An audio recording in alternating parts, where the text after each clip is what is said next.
Hey everyone, I'm Pooja Chaudhary and welcome to my channel. Today we are learning gametogenesis in the easiest way possible. So let's begin. First of all, what is gametogenesis?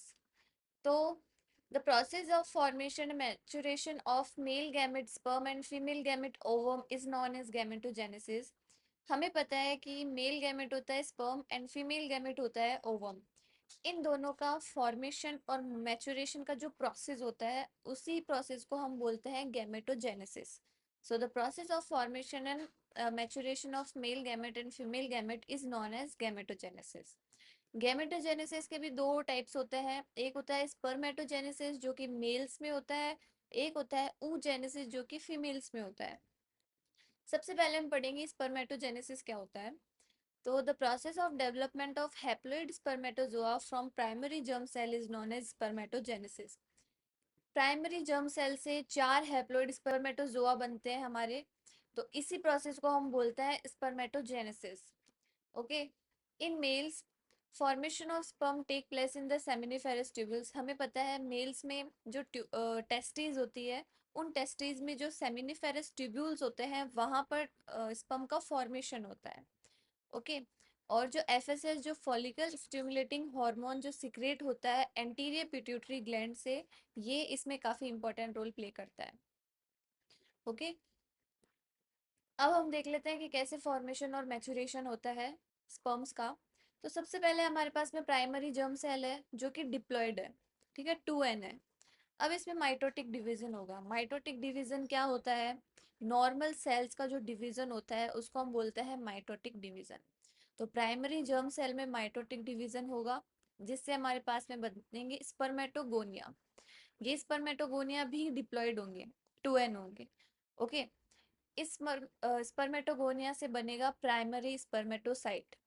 Primary spermatocyte भी diploid होंगे, 2n होंगे। Okay. Primary spermatocyte के बाद में होता है first meiotic division. First meiotic division क्या होता है?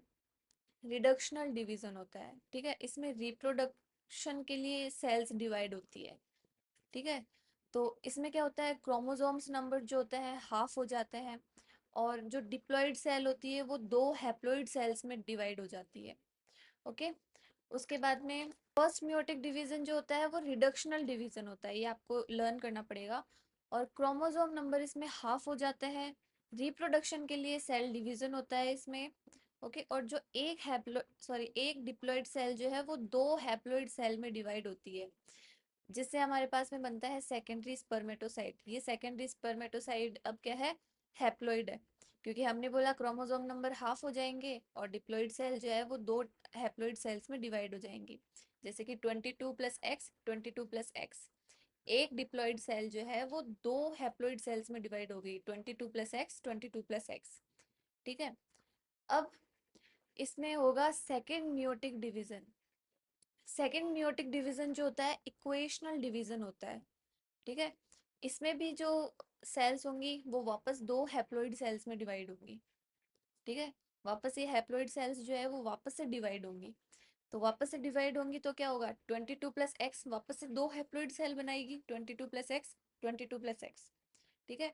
और इधर 22+y एक हैप्लॉइड सेल वापस से दो हैप्लॉइड सेल्स बनाएगी, जिसको हम बोलेंगे 22+y 22+y, ठीक है। इन चारों को हम बोलते हैं स्पर्मेटिड।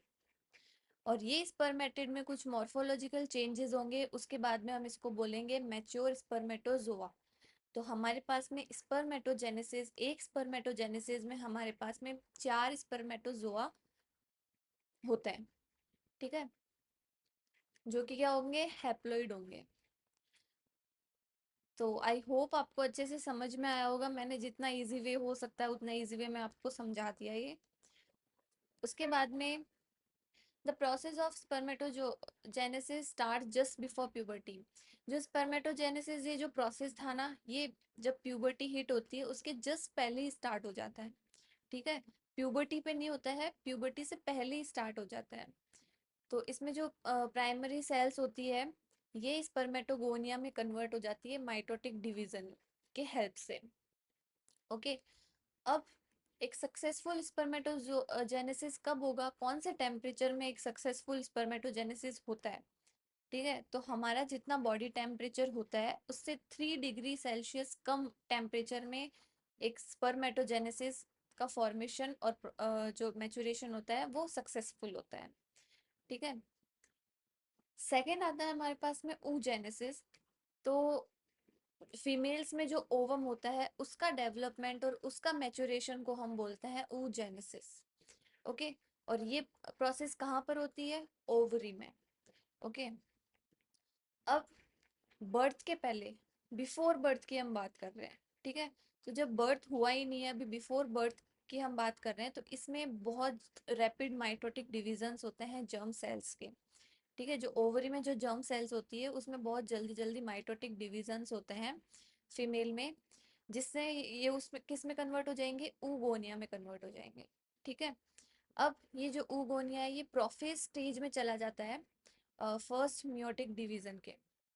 फर्स्ट मियोटिक डिवीजन के प्रोफेज स्टेज में चली जाएंगे ये ऊगोनिया, जिसको हम बोलते हैं प्राइमरी oocyte। ये प्राइमरी oocyte जो है बर्थ के पहले ही बन चुकी है।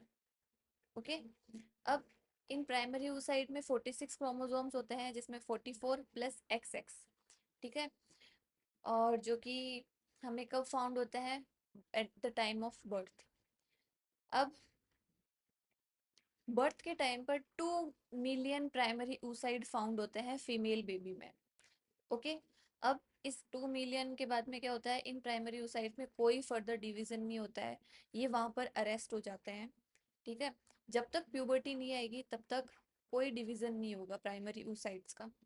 ओके, जैसे ही प्यूबर्टी आएगी तो प्राइमरी oocyte जो है वापस से इनका डिवीजन स्टार्ट होने लगता है, जो हम आगे पढ़ेंगे। अब प्यूबर्टी के टाइम, हमने बर्थ के टाइम पर कितने प्राइमरी oocyte थे? 2 मिलियन। प्यूबर्टी तक आते आते ये 4 लाख प्राइमरी oocyte हो जाते हैं, 4 लाख बच जाते हैं। ठीक है, जिनमें से इन 4 लाख में से अप्रोक्सीमेटली 400 ओवम ही पूरे रिप्रोडक्टिव पीरियड में ओव्यूलेट हो पाते हैं। ठीक है, इसमें जो जर्म सेल होती है, जर्म सेल में होगा माइटोटिक डिवीजन, जिससे बनेगा ऊगोनिया, जो कि बर्थ से पहले ही बन चुका था। ठीक है, ऊगोनिया के बाद में होगा प्राइमरी oocyte। अब इस प्राइमरी oocyte में क्या होता है? जब तक प्यूबर्टी नहीं आती है तब तक कोई डिवीजन नहीं होता है। ठीक है, जैसे ही प्यूबर्टी होगी तो प्यूबर्टी के बाद में फर्स्ट मियोटिक डिवीजन होगा। इस फर्स्ट मियोटिक डिवीजन में हमने देखा था कि क्रोमोसोम नंबर जो है हाफ हो जाते हैं, और एक डिप्लॉइड सेल 2 हैप्लॉइड सेल्स बनाती है। ओके, तो 2 हैप्लॉइड सेल्स कौन कौन सी बनी? एक बनी सेकेंडरी oocyte 22+X, और दूसरी बनी फर्स्ट पोलर बॉडी 22+X। अब सेकेंडरी oocyte में ओव्यूलेशन होगा। अगर इस ओव्यूलेशन होने के 12 to 24 आवर्स के अंदर अंदर अगर फर्टिलाइजेशन हो जाता है, ठीक है, ओव्यूलेशन होने के 12 to 24 आवर्स में अगर फर्टिलाइजेशन हो जाता है, तो उसके बाद में होता है सेकेंड मियोटिक डिवीजन। फर्टिलाइजेशन होने के बाद में होगा सेकेंड मियोटिक डिवीजन, जिससे क्या बनेगी? वापस से 2 सेल्स बनेगी। एक बनेगी मैच्योर ओवम 22+X की, और दूसरी बनेगी सेकेंड पोलर बॉडी 22+X। ये सेकेंड पोलर बॉडी जो है फर्टिलाइजेशन के बाद में ही बनती है। अगर फर्टिलाइजेशन नहीं होगा तो पोलर बॉडी नहीं बनेगी। ओके, अब दूसरा हम केस देखते हैं, अगर फर्टिलाइजेशन नहीं होता है तो क्या?